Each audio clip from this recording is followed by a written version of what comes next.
Sartoise créative, nous voici avec Aude de Gaffe à la suite et c'est parti pour l'interview. Que fais-tu Aude? Peux-tu nous décrire ce que tu fais? Donc je suis illustratrice de nouveaux récits. Alors qu'est-ce que c'est que ce nouveau métier?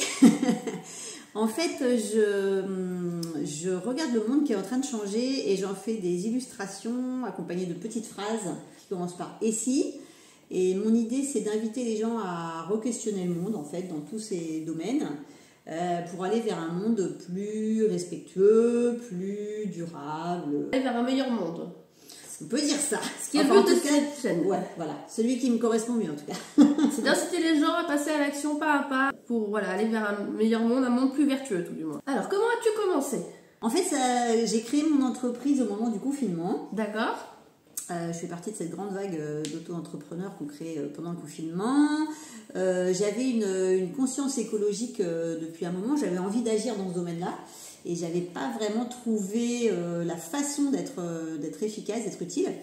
Et donc, pendant le confinement, je me suis rendu compte que le dessin pouvait être une façon de s'exprimer à ce sujet et d'agir.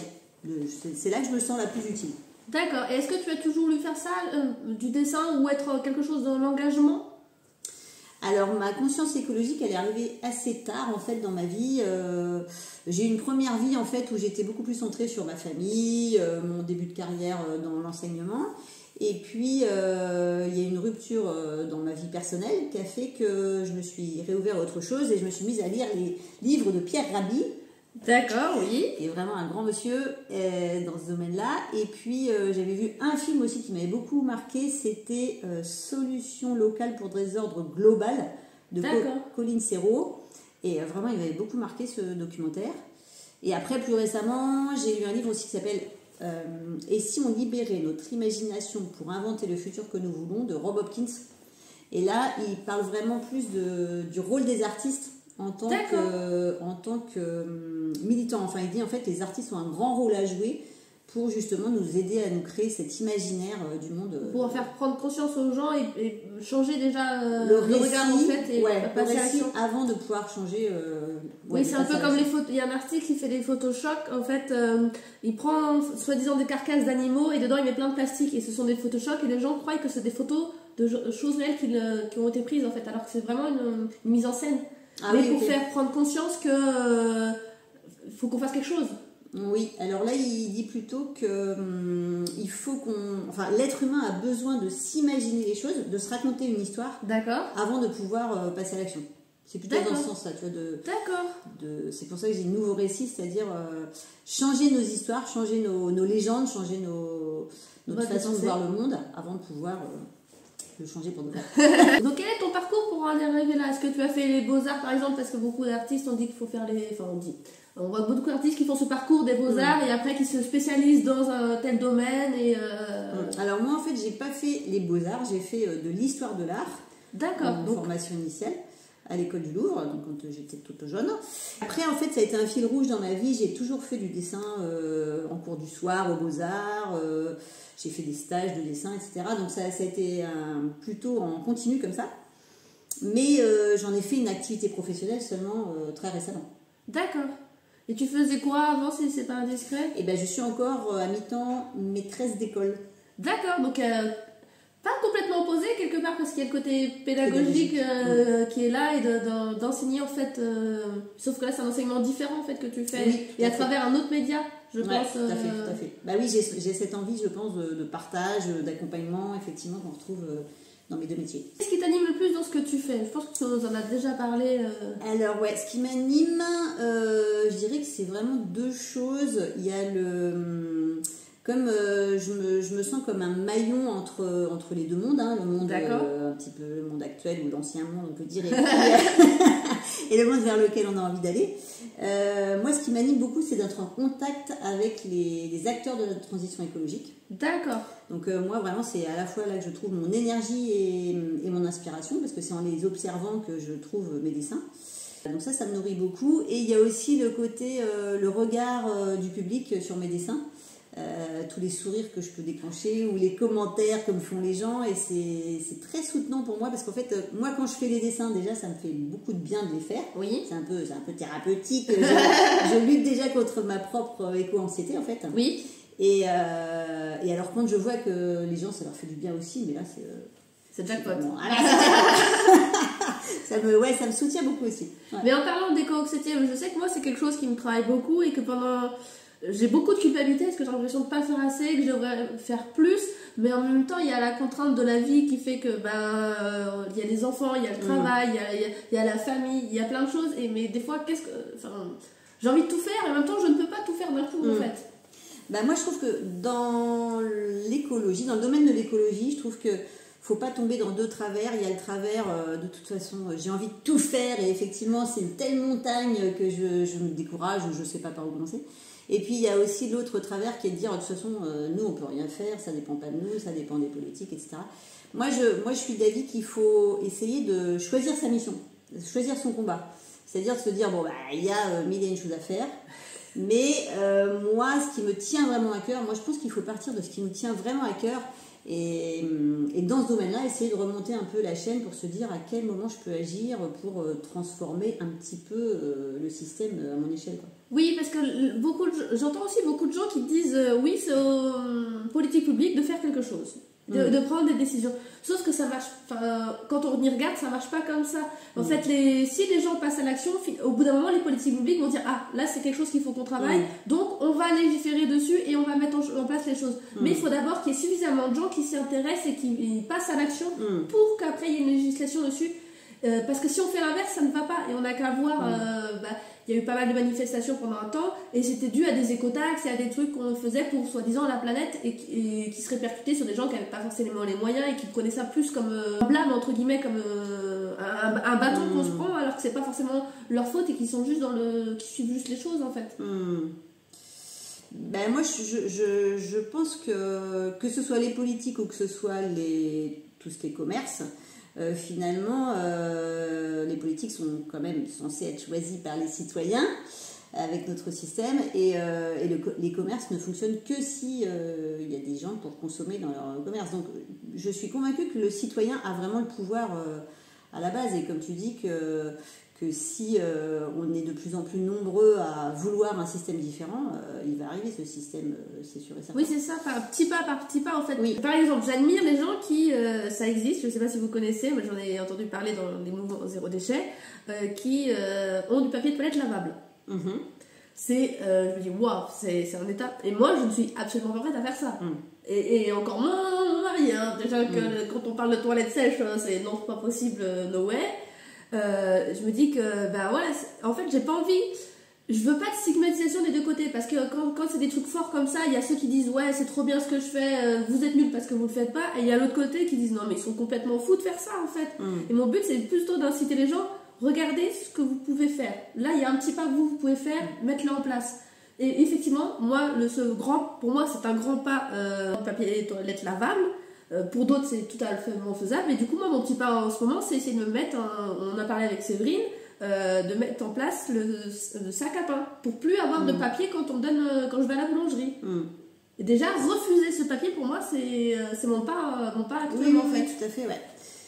Moi j'ai une de mes petites phrases qui est chacun de nos actes a une portée politique, c'est-à-dire que je pense que pour cette démarche-là, il faut essayer de, comme je disais, il faut revenir au cœur, c'est-à-dire pas trop se comparer aux autres, parce qu'effectivement chacun fait comme il peut et à son rythme. Et tout à fait, ça c'est important. C'est le sac à pain à ce moment-là, c'est super parce que tu sais pourquoi tu le fais. En fait, je pense aussi qu'il ne faut pas se dire je le fais parce que je suis une bonne élève, on m'a dit qu'il fallait le faire, etc. Il faut vraiment le faire parce qu'on a pris conscience de l'importance que ça a et des conséquences. C'est ça. Je trouve ça intéressant de se dire ok, aujourd'hui on connaît les conséquences de chaque acte, donc à quel endroit j'ai envie, on connaît son impact en fait, on connaît l'impact de chacun de ces gestes, et du coup je pense qu'on peut vraiment choisir nos gestes en conscience, et ça c'est super important. Après Effectivement, non, on ne peut pas tout faire. Effectivement, non, c'est ça, effectivement, il y a des choses pour lesquelles on est prêt et d'autres non. C'est ça, et donc pour moi, le but c'est d'inciter les gens à se dire pas à pas, aujourd'hui mon pas c'est ça. Bon, une fois que c'est intégré dans notre routine, qu'on n'a plus besoin d'y réfléchir, de se dire, ça va être quoi le pas suivant? Et c'est de s'inspirer aussi les uns les autres, parce que on fait tous finalement aujourd'hui quelque chose. Oui. Et pour beaucoup, il faut aller faire des choses très très simples parce que malheureusement, quand par exemple, pour nous les femmes, tout au moins pas toutes parce que ça dépend de notre compagnon et de notre vie, mais il y a une charge mentale qui est énorme, ce qui repose sur la plupart des femmes, les enfants, la famille, les proches malades, parfois ça repose sur la femme. Quand elle arrive, faut faire la lessive, faut faire le ménage, faut faire le repassage et la liste est parfois très très longue. Alors on peut pas non plus demander de changer en fait tout du jour au lendemain, mais déjà un pas en fait, et puis de l'ancrer petit à petit. Je me dis que c'est déjà, si tout le monde faisait ça, on changerait le monde en fait. Moi dans mes petits et si, justement, je voulais surtout pas culpabiliser les gens. Je voulais pas, parce que de toute façon, comme disait Cyril Dion, on fait pas pousser une salade en tirant dessus. J'adore cette expression. Mais en fait, non, le but n'est pas de culpabiliser, le but est vraiment de réfléchir, enfin de conscientiser, je pense. En fait, quand j'ai vu tes tableaux que tu as fait à Brocangerie ou à Séverine, ton art, en fait, j'ai l'impression que c'est vraiment la première étape, en fait, la prise de conscience. Oui, voilà, c'est la prise de conscience. Et après, j'ai quelques propositions. En fait, les petits dessins dialoguent avec les mots. Et donc, on peut trouver déjà quelques pistes pour se mettre en action. Mais vraiment, moi, mon envie, c'est d'être le soutien de ce mouvement. C'est-à-dire que moi, je n'invente rien. Je regarde ce qui se fait déjà et j'essaie de le mettre en image. J'essaie de rajouter de la poésie, un petit peu d'humour. Et surtout, j'essaie que ce soit percutant et simplissime. Je me suis dit, il faut que ce soit compréhensible par un enfant pour que vraiment on se dise, mais oui, au fait, on a vraiment les réponses. En fait, c'est même pas la peine de chercher. On les a toutes, les réponses. Simplement, de quoi on est capable, enfin, où est-ce qu'on a envie d'agir aujourd'hui. Et effectivement, tu as raison, c'est pas du tout. Faut pas se mettre la pression. Si on se met la pression, on le vivra mal. Et ce qu'on veut, c'est le vivre bien, parce que finalement, ce nouveau monde, entre guillemets, il va être génial. Il y a pas de, c'est pas que de la frustration et de la décroissance. Non, c'est ça, en fait. Je pense qu'il faut y aller à son rythme et trouver le truc qui fait que ça nous booste. Ça peut être par la créativité, ça peut être par la fabrication, le travail avec les mains. Il y a plein de choses différentes. Et ça peut être très épanouissant, en fait, et très... Et surtout de retrouver du sens et de la cohérence. C'est ça, en fait, ça donne du sens à sa vie, à ses gestes. Ça nous donne, quand on retrouve le sens, il y a quelque chose en nous qui s'anime, en fait. C'est comme s'il y avait une lumière qui s'allumait. Ça fait un bien fou, Est-ce qu'on en manque un petit peu quand même Oui, beaucoup de travail manque de sens. Oui, on s'est un peu perdu dans un monde qui a très peu de sens et où on a l'impression d'être quand même beaucoup manipulé, beaucoup malmené, et qu'on en veut un peu à notre argent, et voilà. Donc il y a quelque chose de très difficile dans ce monde-là, et retrouver du sens, t'as raison, c'est vital, et ça, c'est ça. Et ça nous il n'y a pas besoin de changer, révolutionner sa vie pour retrouver du sens, en fait. Pas de satisfaction. Tout à fait. Simplement rechercher de la transparence déjà. Essayer de comprendre d'où vient notre produit quand on achète quelque chose, d'où vient notre produit, par qui ça a été fabriqué, avec quel matériau, enfin simplement essayer de remettre du sens, remettre du vrai, du concret. C'est ça, déjà si tout le monde achète local, de saison, de seconde main, qui réfléchit à est-ce que j'ai vraiment besoin de cet achat, comment est-ce qu'a été produit cet achat aussi, parce que acheter quelque chose à pas cher, déjà, est-ce qu'on en a vraiment besoin? Après, est-ce que ça a été produit, donc oui, à l'autre bout du monde c'est sûr, mais dans quelles conditions à l'autre bout du monde? Et si c'est pour que ça serve 2 fois et que ça finisse à la poubelle, est-ce que ça vaut vraiment le coup? Je pense qu'il y a vraiment toute une réflexion à faire pour changer de société. Et plus être dans une société de consommation, mais changer, je ne sais pas comment on va appeler cette société, utile, mais tout en gardant le plaisir, la beauté, je pense qu'il c'est faisable. Tout à fait, c'est faisable. On va y arriver. Je pense que plus il y aura des gens comme toi et comme ceux que je rencontre et comme ceux que je rencontre, que je me dis que oui, c'est en train de se faire en fait, et ça donne de l'espoir. On donne de l'espoir aux gens, je trouve, on leur donne du pouvoir aussi. Oui, voilà, il faut se rappeler qu'on a vraiment le pouvoir en tant que citoyen, tout à fait. Moi, j'ai plein de gens qui me disent, mais tu crois quoi que moi, c'est en achetant local que tout va changer? Et ben, je suis sûre que oui, en vrai. Oui, parce qu'effectivement, toute la société de consommation, en fait, repose sur le consommateur. Oui. Donc, si le consommateur décide de boycotter un magasin qui ne lui convient pas, le magasin va fermer ou va modifier ses rayons. Enfin, on l'a vu dans les supermarchés. Oui, ça change de plus en plus, en fait. Ils sont obligés de s'adapter. Donc, oui, on a le pouvoir, c'est sûr et certain, on a le pouvoir. On voit dans les supermarchés des choses impensables. Ils proposent, pour ceux qui sont zéro déchet, de venir avec leur contenant. Dans beaucoup des grandes chaînes, en fait. Et il y a 10 ans, on ne pensait pas que c'était possible. Tout à fait. Ouais. Donc, comme quoi, le consommateur, en fait, par son impact et par le fait qu'ils sont de plus en plus nombreux à changer, ça incite les grands groupes à changer. Est-ce qu'il y a un moment de la journée que tu préfères? Alors ça m'a amusé cette question. Ben écoute, oui, si je dois choisir un moment, je crois que je vais choisir le matin, tu vois, quand j'ouvre la porte de chez moi, et j'ai la chance d'habiter à la campagne, et du coup je vois des arbres et j'entends des oiseaux, et c'est vrai que je prends mon temps quand je sors dans le jardin, et que je prends vraiment ce temps de... un peu pleine conscience, c'est-à-dire de me dire ah oui c'est vrai, j'habite là et je fais partie de ça, et systématiquement ça redonne du sens à mon activité, enfin ça donne de la cohérence. Oui, j'aime beaucoup ce moment. Je comprends. J'habite à la campagne et je suis une fille d'agriculteur, donc forcément j'ai grandi à la ferme et dans un environnement grand et entouré de nature et d'animaux, et je ne me vois pas vivre autrement. Alors que moi, tu vois, j'étais citadine et c'est récent ça. D'accord. Mais alors ça change tout. Ça change tout, c'est incroyable. On se reconnecte vraiment avec les saisons, on voit la végétation changer, tout ça, enfin, ce qu'on n'a presque pas en ville. On perd vraiment tout ça. Comme j'ai pas vécu en ville, c'est vrai que j'ai pas la même expérience, mais je comprends. Nous, on vivait déjà avec les saisons puisque mon grand-père était maraîcher, donc suivant la saison. Et puis, c'est ça, et puis quel que soit le mode d'agriculture, de toute façon, ça reste l'agriculture est saisonnier, puisque ça dépend de l'agriculture, mais il y a une saison pour chaque chose dans chaque milieu agricole en fait. Où sont disponibles tes œuvres? Alors, mes œuvres, j'ai un site internet déjà, si vous voulez acheter en ligne, qui s'appelle gaffalasuite.fr, tout simplement. D'accord, donc je le mettrai dans la description de la vidéo. Voilà. Et puis, physiquement, j'ai quelques boutiques au Mans et en Sarthe, et j'en ai 2 en Mayenne. D'accord. Donc n'hésitez pas à regarder la description, il y aura le site internet, les différentes boutiques pour voir s'il y en a une près de chez vous dans laquelle vous pouvez acheter les produits de Aude, donc qui s'appelle Gaffe à la Suite. Et d'ailleurs, Gaffe à la Suite, tu m'as pas dit, mais pourquoi ce nom? Alors, Gaffe à la Suite, j'ai beaucoup marché autour de ma maison, fait des randonnées en réfléchissant, tout ça.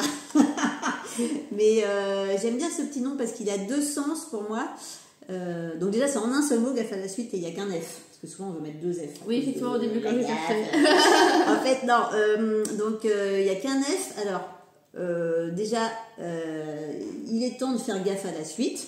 Ça c'est un premier sens. Oui, effectivement. Maintenant il serait peut-être temps de faire gaffe à la suite.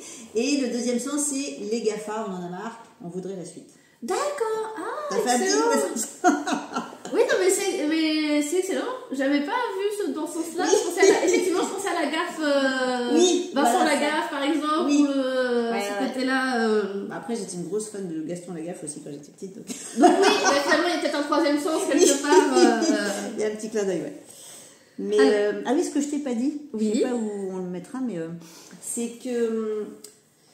En fait, j'ai pas dit, mais en dehors des illustrations que je fais moi qui sortent de ma réflexion personnelle, je peux aussi faire des illustrations en collaboration avec des professionnels. Je m'adresse aux entreprises, aux collectivités, etc. pour réfléchir ensemble à un message qui pourrait vraiment correspondre à leur... Et tu as des exemples de ce que tu as déjà fait ? Eh bien, par exemple, avec Séverine de 28% du dernier épisode... Séverine, c'était ma première cliente, ma première entrepreneuse qui m'a demandé un dessin. Et en fait, on l'a pensé ensemble, c'était vraiment super comme expérience. Parce qu'elle m'a dit, elle m'a vraiment décrit son activité. Oui. Elle m'a dit ce qu'elle aimerait que ses clients comprennent en 1 seconde en voyant un dessin et un petit message. Et donc, ce qui lui tenait à cœur, c'était évidemment que ces produits sont faits à partir de légumes et de fruits récupérés, tout à fait, des invendus. Et donc, on a réfléchi à ce dessin, et il est né de notre collaboration. D'accord. Et maintenant, c'est son petit dessin, elle l'emmène sur tous ses marchés. Effectivement, oui. Je confirme. Et Et voilà, donc voilà. Je vais essayer tu m'enverras des illustrations que je vais essayer de mettre là, par ici à peu près, pour que vous puissiez voir à quoi ça peut ressembler les différentes collaborations de Aude. Des personnes à recommander pour qu'ils passent à ta place? Je recommanderais bien Isabelle Roncin, qui est l'initiatrice de ce lieu. D'accord. La coopérative Let's Go Up, dont je fais partie. Une vie passionnante et très très riche, qui vraiment agit dans plein de domaines. Donc c'est vraiment très intéressant, je pense, de l'écouter. Et puis, en fait, dans cette coopérative, il y a beaucoup de gens très intéressants. Mais je voudrais te parler, par exemple, d'une personne qui me vient à l'esprit. C'est par exemple Freda. Freda, elle fait de la permaculture. D'accord. Elle est aussi clown. Et très récemment, elle fait maintenant des fresques du climat. D'accord. Donc c'est un personnage très complet aussi et très intéressant parce que ces trois activités sont très complémentaires. Donc la permaculture, c'est vraiment une ferme dans le but d'en vendre, dans le but de former, ou c'est... Je crois qu'elle fait elle fait de la formation, elle fait de la vente. Elle a un lieu, en fait, elle a vraiment un lieu d'accueil aussi, tu vois, où elle organise des stages, justement des stages de clown. C'est pas du côté de... C'est Jubilé. Ouais, Jubilé. Ah bah oui, tu connais. J'en ai entendu parler très tard. D'accord. C'est Crocus, son lieu. Que conseillerais-tu à quelqu'un qui veut commencer à consommer local ou à agir pour la planète? La planète. Comme je le disais, consommer en conscience. Moi, je trouve ça intéressant de se dire, ok, je vais acheter quelque chose, je vais donner mon argent à quelqu'un, mais ça va encourager un système. Donc, est-ce que je peux être très au clair avec ce que cet achat a comme impact? Moi, ce serait ça que... D'accord, oui, réfléchir quand on achète, voilà, quel impact ça a. Pour l'alimentaire, c'est vrai que c'est pas toujours évident parce que, mis à part acheter des légumes, je trouve, locaux, ouais. C'est pas évident, mais par exemple, sur des choses qui sont un peu plus futiles, on va dire, et pas forcément utiles, je pense que des vêtements, peut-être acheter moins et mieux, acheter de seconde main sur Vinted, il y a plein de possibilités aujourd'hui, en fait, de réduire son impact en gagnant des sous en plus, en économisant son argent. En plus. Donc, quel est ton dernier geste pour la planète que tu as mis en place? En fait, j'ai envie de vous parler, je ne sais pas si c'est exactement le dernier en date, mais en tout cas, j'ai envie de vous parler. J'ai envie de vous parler effectivement d'éviter au maximum d'acheter des objets neufs. En fait, de faire le plus possible, d'avoir le plus possible recours à l'occasion, à la seconde main, que ce soit dans les vêtements, mais même dans tous les objets du quotidien. Parce qu'en fait, c'est incroyable, on se rend compte que c'est incroyable le nombre d'objets jetés qui fonctionnent encore. Ou d'objets achetés qu'on a en double, en triple, en quadruple. Par exemple, le système des téléphones où il y a toujours la nouvelle version, etc. Alors que le téléphone précédent fonctionne. Et ça, c'est incroyable parce que ça nous emmène dans des continents de déchets, quoi. Sur l'océan. Surtout tout ce qui est électronique, avec l'obsolescence qui est programmée. C'est ça, exactement. Ça nous entraîne avec des êtres humains qui sont malmenés, qui sont exploités à l'autre bout de la chaîne. Ça nous emmène sur l'air qui est pollué parce que nos objets viennent du bout du monde. Enfin, il y a tout ce système qui est vraiment très, très nocif. Alors qu'on a suffisamment d'objets sur la planète pour plusieurs générations sans en refabriquer, quoi. Oui, ou déjà en optimisant aussi le recyclage de ceux qui existent déjà plutôt que de produire tout neuf en fait. Tout à fait, le recyclage ou la transformation, c'est ça. Le recycling, tout ça, ouais. Tout à fait. Parce que je sais que le téléphone d'avant, je l'ai acheté de seconde main. Il était reconditionné et il m'a fait 4 ans. Sachant que j'ai une utilisation très forte du téléphone puisque j'utilise YouTube, c'est pas pour rien que je suis sur YouTube, quasiment tous les jours. Sur mon téléphone. Il n'y a pas une journée où donc le téléphone chauffe et marche beaucoup. Et je l'ai changé parce qu'il a fallu que j'investisse pour mon projet dans quelque chose avec une qualité d'image meilleure pour être sûr du rendu après. Mais finalement, si on n'a pas besoin de téléphone juste pour téléphoner, pour regarder les réseaux et pour YouTube par exemple, et ça peut être d'autres applications suivant ce qu'on sert, du seconde main suffit très très largement. Tout à fait. Pour les endroits que tu apprécies en Sarthe ou les lieux insolites, ça peut être des lieux insolites, ça peut être des lieux classiques. Alors moi c'est vrai que comme j'ai une fibre artistique, je suis très sensible à tous les lieux culturels. En particulier, moi je suis super fière qu'au Mans on ait la Cité du Cirque, le Plongeoir, tout ce pôle cirque avec le Mans fait son cirque, j'adore cet événement. J'aime beaucoup la Flèche pour les affranchis aussi. D'accord. Festival des affranchis. J'aime beaucoup les Alpes-Mancelles. Je trouve qu'on a beaucoup de chance d'avoir ce lieu pour faire des randonnées. Ouais, on a les Alpes en Sarthe. Il y en a plein, ils ne savent pas, il y a les Alpes en Sarthe. Ça, c'est quand même incroyable. Et puis après, j'aime beaucoup, j'avais envie de faire un petit clin d'œil au lieu où je mets mes produits, parce que je choisis toujours mes produits vraiment pour qu'ils soient dans mes valeurs écologiques, et il y a plusieurs lieux vraiment très chouettes et très portés sur l'écologie au Mans et en Sarthe, donc je trouve ça chouette, quoi. La Brocangerie par exemple, rue Gambetta. Tout à fait. Au-dessus en fait du comptoir, vous allez voir une grande porte, et il me semble que c'est ton illustration qui est sur une porte qui est affichée au-dessus de... Donc tu le fais aussi sur des supports en fait Ah oui, c'est vrai, j'ai pas dit ça. Ouais, tout à fait. Je peux prendre des vieilles portes en chêne que je décape et je remets un dessin dessus. Je peux prendre des meubles de seconde main. Je peux dessiner dessus. Après, en fait, on invente tous les supports possibles et imaginables. Parce que moi, mon but, c'est vraiment que ces petits messages, que j'appelle les petits gaffes, les gaffes à l'eau, les gaffes au vert, les gaffes à nous. Ce que je veux, c'est que ces petits messages, ils fassent leur chemin et petit à petit, ils fassent réfléchir un maximum de gens. Donc, je peux faire ça sur un mur, sur un camion, sur tout ce que vous voulez, en fait, tout ce que vous imaginez. Oui, mais c'est intéressant parce que ça... aussi, tu vis, quelque part ton message vit à travers ton support. Oui, voilà, parce que le support est choisi en fonction du message. Voilà, c'est ça. J'aime bien aussi que le support corresponde effectivement au message. Que ce soit de la seconde main, c'est chouette. Donc il y a la Brocangerie, je dis juste 2-3 petits lieux. Il y a l'épicerie Anagramme aussi, qui est une épicerie vrac. Rue... Place Washington. Oui, exactement. Place Washington. Voilà, c'est des lieux vraiment, c'est vraiment des lieux intéressants. Il faut y aller, il faut découvrir. Il faut pas aller, je pense que c'est comme ce qu'on disait à Bourgogne, il faut pas avoir peur en fait des fois de rentrer dans le lieu, même si on n'achète pas au début, juste pour découvrir et voir, et puis après se souvenir en disant tiens, je vais acheter ça, j'ai vu ça, je dirais l'acheter dans ce lieu là, et quand on peut aussi, pas forcément, ça va pas être dans la semaine, ça peut être le mois d'après ou dans 6 mois, ça peut être un début en fait, je pense. Et puis en ce qui concerne le vrac, il ne faut pas avoir cet a priori que c'est plus cher, tout ce qui est vrac, tout ce qui est bio. Alors certes, ça peut être un petit peu plus cher, mais c'est vrai que c'est des produits de qualité, c'est des produits... quand on donne son argent, une fois de plus, on sait ce qu'on encourage, et encourager, quand on encourage le bio, on encourage le fait que le sol reste vivant, que l'air ne soit pas pollué, on encourage tout un tas de choses en fait, en donnant quelques euros de plus. Donc oui. C'est quand même, une fois de plus, pour le sens qu'on peut mettre à nos achats, pour... le sens qu'on peut mettre à notre vie, tout court, notre façon de consommer, etc. C'est vraiment intéressant de se questionner là-dessus quand même. Tout à fait. On a fini cette interview. Donc merci beaucoup du temps que tu m'as accordé. Donc comme je vous ai dit dans la vidéo, je vais mettre en description sur le site internet et les lieux où vous pouvez retrouver. S'il y a des petites infos, je les mettrai aussi en description. Je vous souhaite une bonne journée et merci beaucoup d'avoir regardé. À bientôt. Au revoir.